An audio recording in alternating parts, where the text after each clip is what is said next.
இலங்கையில் 9வது நிறைவேற்று அதிகாரம் கொண்ட ஜனாதிபதியை தெரிவு செய்வதற்கான தேர்தல் இன்று 21 இடம்பெறவுள்ள நிலையில் அடுத்த ஜனாதிபதி யார் என்பதை தெரிந்து கொள்ள இலங்கை மட்டுமல்லாது உலகமே ஆவலாக உள்ளது. இந்த முறை ஜனாதிபதி தேர்தலில் போட்டியிடுவதற்காக 39 வேட்பாளர்கள் வேட்பு மனுக்களை தாக்கல் செய்திருந்தனர்.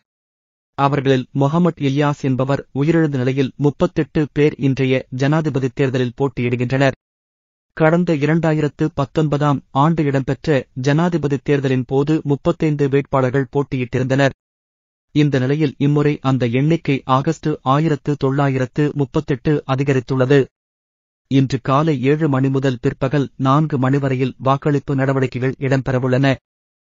இந்த தேர்தலுக்காக 1,71,41,354 பேர் வாக்களிக்க தகுதி பெற்றுள்ளனர்.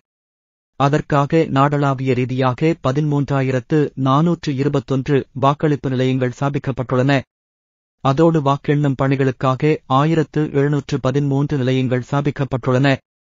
இதேவேளை விசேட தேவையுடையோர்கள் வாக்களிப்பதற்கான வசதிகளும் ஏற்பாடு செய்யப்பட்டுள்ள நிலையில் பார்வையற்றோர் வாக்களிப்பதற்காக வேட்பாளர்களின் சின்னங்களை தொட்டு உணரக்கூடிய வாக்குச்சீட்டுகள் பயன்படுத்தப்படவுள்ளன.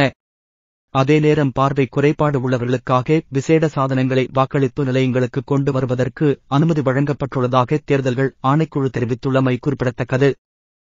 Hey everyone, welcome back to #Views channel. If you enjoyed this video, don't forget to click subscribe if you want more Sri Lanka latest news, world news, travel, trending news, vlog video, Tamil cinema news, daily updates.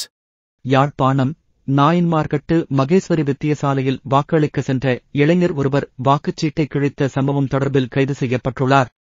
ஜனாதிபதி தேர்தலுக்கான வாக்குப்பதிவு இன்று இடம்பெற்று வரும் நிலையில் வாக்கெடுப்பு உத்தியோகத்தர்களால் வழங்கப்பட்ட வாக்குச்சீட்டையே குறித்த இளைஞர் 2ஆக கிழித்ததாக எமது செய்தியாளர் தெரிவித்தார்.